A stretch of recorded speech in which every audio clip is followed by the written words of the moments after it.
नमस्कार, मैं डॉक्टर अभिषेक अवस्थी रायपुर छत्तीसगढ़ से। इस वीडियो में हम थोड़ा डिटेल में एक एमआरआई के बारे में समझेंगे। एमआरआई रिपोर्ट और एमआरआई फिल्म दोनों क्या होता है ना, और उसमें समझ में कैसे आता है। लेकिन अगर मान लीजिए किसी के पास रिपोर्ट है, फिल्म नहीं है, तो भी वो समझ सकता है, और फिल्म है, रिपोर्ट नहीं है, तो भी फिल्म में हम समझ सकते हैं। ये सर्वाइकल की एमआरआई होगी जो मैं आपको डिटेल में समझाऊंगा। इसको समझने के बाद आप अपनी एमआरआई खुद ही थोड़ा सा डिटेल नॉलेज आपको मिल जाएगा कि एमआरआई फिल्म आखिर समझाना क्या चाहती है। Cervical related to cervical spondylitis, है ना। तो इसमें एक एक चीज़ को साइन सिम्टम एमआरआई में क्या कैसा दिखता है, जो जिस मरीज का हम रेफरेंस ले रहे हैं मैं सिर्फ उसकी जानकारी दूंगा। आप अपनी एमआरआई को कोरिलेट कर सकते हैं, है ना। और एमआरआई का फर्दर लास्ट में मैं समझाऊंगा कि एमआरआई ही फाइनल डायग्नोसिस क्यों नहीं है, या आपके एमआरआई जो करते हैं, जैसे एमआरआई सेंटर्स होते हैं, वही कुछ चीज़ें बोलते हैं जो आप लोग ध्यान बिल्कुल भी नहीं देते हैं और आप स्टक कर जाते हैं कि एमआरआई में लिखा क्या है।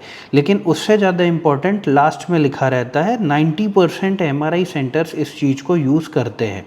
आप गौर से एंड तक देखिएगा वीडियो को, आपको बहुत अच्छे से समझ में आएगा, है ना। इसके लक्षण वगैरह मैंने सब बताए हैं रिलेटेड टू सर्वाइकल स्पॉन्डिलाइटिस। अभी चलते हैं हमारी कंप्यूटर स्क्रीन पर। देखिए, सर्वाइकल की जो एमआरआई है वो मिस्टर अशोक कुमार सिंह जी की है, जिनका हम रेफरेंस लेके चल रहे हैं। ये है सर्वाइकल एमआरआई, 2020 की एमआरआई है। जस्ट फॉर एग्जांपल हम इनको लेके चल रहे हैं। सबसे पहला पॉइंट, एमआरआई रिपोर्ट देख रहे हैं हम। इसके बाद इसी चीज़ को हम देखेंगे कि ये फिल्म में कैसा दिखता है। सबसे पहले स्ट्रेटनिंग ऑफ सर्वाइकल स्पाइन आता है, पहला पॉइंट है जिसमें दिखा रहा है। ये होता क्यों है, स्ट्रेटनिंग होती क्यों है, ये होता है मस्कुलर स्पाज़म। जो पैरावर्टिब्रल मसल होती है उसके स्पाज़म, मतलब मसल अकड़ जाना, जिसके कारण आपकी रीढ़ की हड्डी एकदम सीधी हो जाती है। सुबह उठने पर अकड़न महसूस करते हैं गर्दन के रीजन में, क्योंकि ओनली हम बात कर रहे हैं सर्वाइकल की, इसलिए गर्दन के ही रीजन पे ये होगा। इसका लक्षण गर्दन, हाथों यानी कि अपर बैक में होता है, upper part of chest and shoulder and upper limbs में होता है। इसका असर पैरों में नहीं आता। क्यों? क्योंकि ये जानकारी हमको एमआरआई सिर्फ दे रही है सर्वाइकल स्पाइन की, है ना। सेकेंड पॉइंट आता है, फर्स्ट हो गया। सेकेंड पॉइंट हमारा आता है डिस्क डेसिकेशन। इसका मतलब क्या होता है, C4, 5, 6 and C6, C7 level पे डिस्क डेसिकेशन है। इसका मतलब होता है कि जो डिस्क है वो श्रिंक हो रही है, मतलब डिहाइड्रेट हो रही है, अपनी साइज मोटाई पतली हो रही है इसको डिस्क डेसिकेशन, डिस्क डिहाइड्रेशन भी बोला जाता है ना। थर्ड पॉइंट पे आते हैं। इसको सबसे इम्पोर्टेंट पॉइंट है डिस्क बल्ज, है ना। इसको डिस्क बल्ज या डिस्क हर्निएशन भी बोला जाता है। तो ये कौन से लेवल में है, 4, 5, 6 and C6, C7, 4, 5, 6, C6, C7 both same level पे है। ये लगभग सेम ही होता है, क्योंकि जिसमें बल्ज होगा उसी में डेसिकेशन होगा, है ना। 90% ऐसा ही होता है, ठीक है। ये आप समझ गए तीनों टर्म। स्ट्रेटनिंग, मस्कुलर स्पाज़म को ही स्ट्रेटनिंग बोलते हैं, disc desiccation second point, and third है डिस्क बल्ज। ये तो हम एमआरआई रिपोर्ट में देख लिए। कई बार पेशेंट ऐसा बोलते हैं, सर एमआरआई कराए थे डॉक्टर, लेकिन उन्होंने बोला कि कुछ नहीं आया है, तो हमने एमआरआई फेंक दी। तो ये फेंकने वाली चीज़ नहीं है, संभाल के रखें, भले कितनी भी पुरानी हो जाए, आप ही की जानकारी है, मतलब आपके गर्दन की ये जन्म कुंडली है ना, ठीक है। सेकेंड चीज़, ये सर्वाइकल, ये सब क्या है, सर्वाइकल स्पाइन होती है C1 से लेके C7 तक, है ना। उसके नीचे सर्वाइकल स्पाइन नहीं होती है।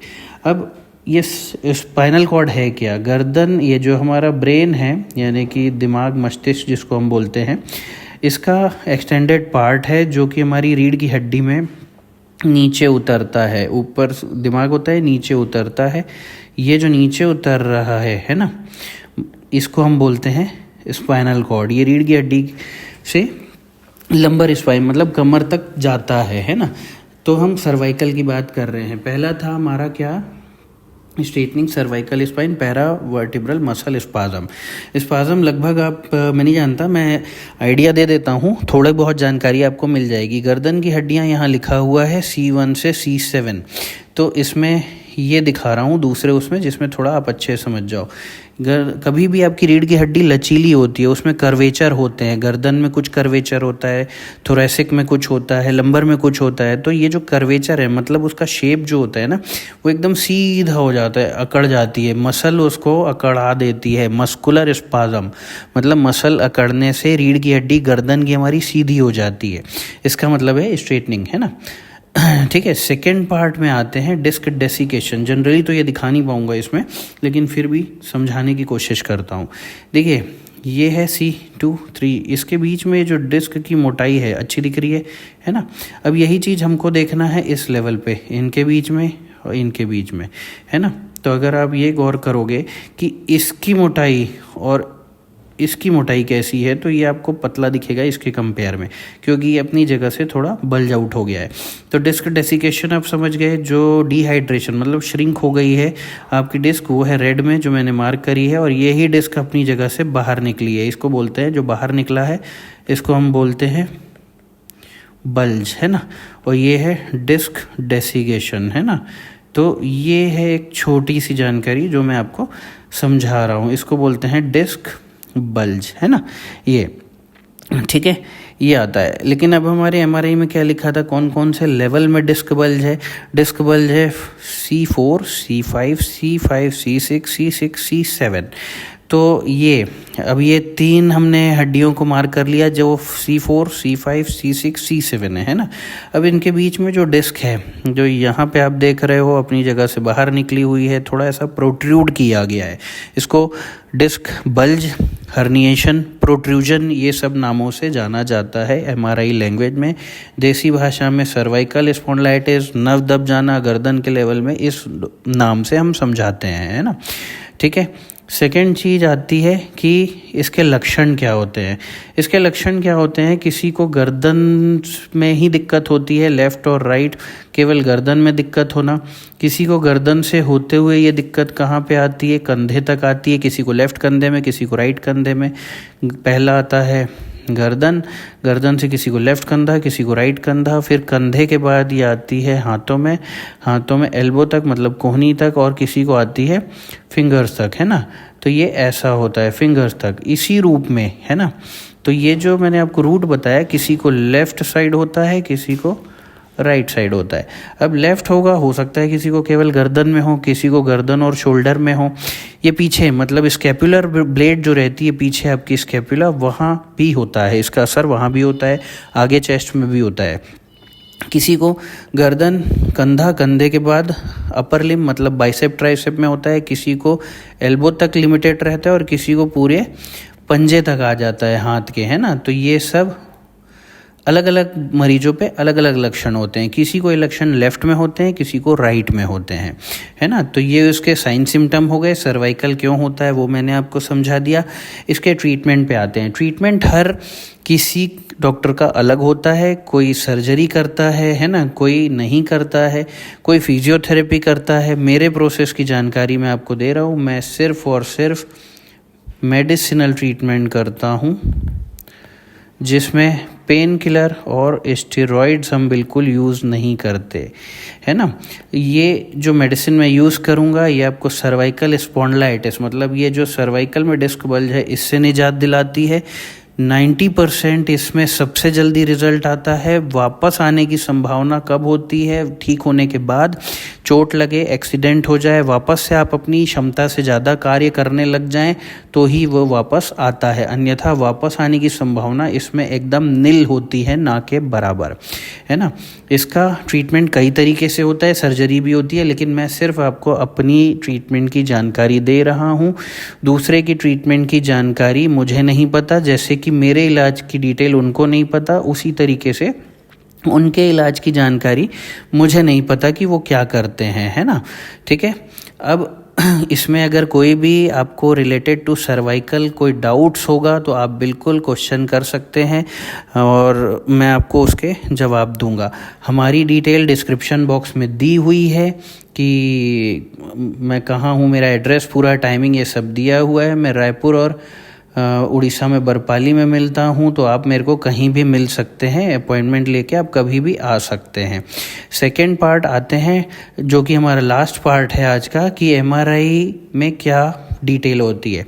सबसे important part, please correlate clinically. किसी भी इलाज के लिए ये सबसे इम्पोर्टेंट पार्ट है, किसी भी जांच के लिए ये सबसे इम्पोर्टेंट पार्ट है, क्योंकि जांच मशीनरी पार्ट होता है और प्रैक्टिकल हमेशा डॉक्टर अपने एक्सपीरियंस से डील करता है ना। तो वो सबसे इम्पोर्टेंट पार्ट है ना। तो प्लीज़ कोरिलेट क्लिनिकली, इसका मतलब ये है डॉक्टर जो भी देख रहे हैं वो कोरिलेट कर लें एमआरआई प्लस आपकी बीमारी। अब आते हैं डिस्क्लेमर इसको, ठीक है। डिस्क्लेमर क्या बताता है? इम्प्रेशन, जो एमआरआई इम्प्रेशन है, is a professional opinion not a diagnose. ये सिर्फ ओपिनियन है डॉक्टर की, रेडियोलॉजिस्ट का ओपिनियन है। हम सिर्फ एक डॉक्टर देख के दूसरे का ओपिनियन ले रहा है, इसीलिए आपको एमआरआई कराने डॉक्टर भेजते हैं, है ना। Radiological diagnosis is based on interpretation of various shadow, मतलब जो आपकी एमआरआई फिल्म में दिख रहा है वो शेडो है, उसी के आधार पे एक डायग्नोज यानी कि एक डिटेल देते हैं। It's a complete not accurate, यानी कि एक्यूरेट नहीं है 100%, ये सिर्फ एक एक्सपीरियंस वाली बात है ना। सेकेंड, इसी के आधार पे अगर आप अटक जाएंगे कि ऐसा लिख दिया है तो ये कोई फाइनल डायग्नोस नहीं है ना। क्यों? क्योंकि इसके आगे भी चीज़ें हैं समझने के लिए, तो ये खुद ही लिख रहे हैं ओपिनियन नॉट अ डायग्नोस, इस चीज़ को ध्यान रखिएगा। Second, all modern machines and procedure have their limitation. भैया मशीन की भी कोई लिमिट होती है, आप ये ना सोचें जो लिख दिया वो 100% सही है ना। पैथोलॉजिकल मतलब खून की कोई जांच, या रेडियो मतलब जैसे एक्सरे, एमआरआई या सोनोग्राफी, वो रेडियोलॉजिकल पार्ट होता है, तो उसका लिख रहा है further radiological and pathological investigation with clinical correlations are required. दोनों ही जांचों को, खून जांच या रेडियोलॉजिकल जांचों को क्लिनिकली कोरिलेट करना बहुत ज़रूरी है ना, ठीक है। Unable to clinical to reach their final diagnosis, मतलब उसके आधार पे ही आप फाइनल डायग्नोसिस पे पहुंच सकते हैं, ठीक है। 100% यही जानकारी नहीं देगा कि इलाज करने वाले डॉक्टर को क्या करना है, क्योंकि डॉक्टर इलाज करने वाला अलग है, रेडियोलॉजिस्ट अलग है ना। In case of any clinical discrepancy please contact, इसका कोई मेजर पार्ट नहीं है आपकी उससे।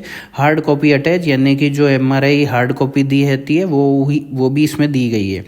Not for medico legal purpose, इसका जानकारी, इसकी मीनिंग आप खुद ही ढूंढेंगे नेट में, क्योंकि हर चीज़ आप लोग गूगल में पहले ढूंढते हैं। और सबसे इम्पोर्टेंट यही पार्ट है जो इसने वर्डिंग यूज़ करी है, और हर एमआरआई पे ये वर्डिंग यूज़ होती है ना, ठीक है। तो इस एमआरआई, इस सर्वाइकल रिलेटेड टॉपिक से हमारे कोई डाउट्स होता है, मेरा एक छोटा शॉर्ट वीडियो ऑलरेडी डला हुआ है रिलेटेड टू सर्वाइकल, वो आपको ज़्यादा डिटेल में नहीं समझाया गया है। इसमें मैंने कोशिश करी है एमआरआई को समझाने की, जिसमें आपके लक्षण एमआरआई में कैसे दिखता है, रिपोर्ट नहीं है तो फिल्म में कैसे समझ में आएगा, और फिल्म है तो रिपोर्ट है, फिल्म नहीं है तो भी हम देख सकते हैं, फिल्म है रिपोर्ट नहीं है तो भी हम देख सकते हैं। तो डॉक्टर के लिए रिपोर्ट ज़रूरी नहीं है, फिल्म जितनी ज़रूरी होती है। और ये सब जो जानकारी है, जैसे स्ट्रेटनिंग हो गया, डिस्क डेसिगेशन हो गया एंड डिफ्यूज डिस्क बल्ज, ये सब एक्सरे में भी लिखा होता है। स्ट्रेटनिंग, स्पाइनल मसल स्पाज्म, ये सब एक्सरे में भी आ जाता है अगर हम जांच कराते हैं। और डिस्क डेसिगेशन नहीं आता है क्योंकि वो प्रॉपर डिस्क को दिखा रहा है। और डिस्क बल्जेस को अगर आप एक्सरे में ढूंढोगे तो उसमें लिख देते हैं reduced IVD, reduced PIVD IVD, reduced intervertebral disc लिख देते हैं। ये आपकी एमआरआई लैंग्वेज होती है, ये एमआरआई लैंग्वेज है जो हम देख रहे हैं। और एक्सरे में डायरेक्ट लिख देते हैं reduced IV space, IVD space, ये सब लिखा रहता है। तो इसका मतलब है रिड्यूस्ड, कम पतली हो गई है, कहाँ की, इंटरवर्टिब्रल डिस्क स्पेस, इसका मतलब ये होता है। तो ज़रूरी नहीं है हम एमआरआई कराएंगे तो ही हमको जानकारी मिलेगी। अगर ट्रीटिंग डॉक्टर आपका एक्सरे से भी समझ सकता है तो वो अच्छी बात है, और होना भी चाहिए। मरीज का जितना कम खर्चा हो उतना एक डॉक्टर के लिए अच्छी बात है ना। अब इससे रिलेटेड कुछ भी हो, रिलेटेड टू ट्रीटमेंट, एड्रेस दिया है, आ जाए। रिलेटेड टू कुछ और पूछना है आपको, एमआरआई रिपोर्ट, फिल्म या एमआरआई से संबंधित बीमारियों से, तो आप बिल्कुल मेरे से क्वेश्चन करके मैसेज करके बात कर सकते हैं, पूछ सकते हैं। मैं आपके 99% इसका मतलब क्वेश्चन का बिल्कुल जवाब दूंगा। Thank you. आगे दूसरे टॉपिक्स पे मिलेंगे। ये सर्वाइकल से था। Thank you for that. मिलते हैं नेक्स्ट टॉपिक पे।